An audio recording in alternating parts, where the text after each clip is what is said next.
Hey guys, welcome back to the channel. In this tech tutorial video, we're going to explain how you can block pop-ups and redirects in DuckDuckGo web browser in 2026. So let us dive into this.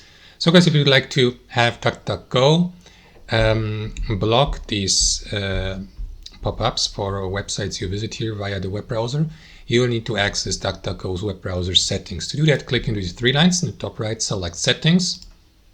And here guys, what you want to do is navigate to this feature here on the left hand side, cookie pop-up protection.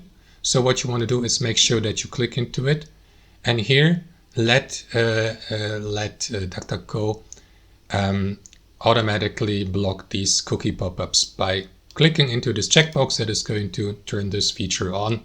You may of course also disable that feature. That's up to you. That's how you block pop-ups on DuckDuckGo web browser, guys. Thanks for watching. Hope you enjoyed it, got something from it, and we'll see you next time on our channel.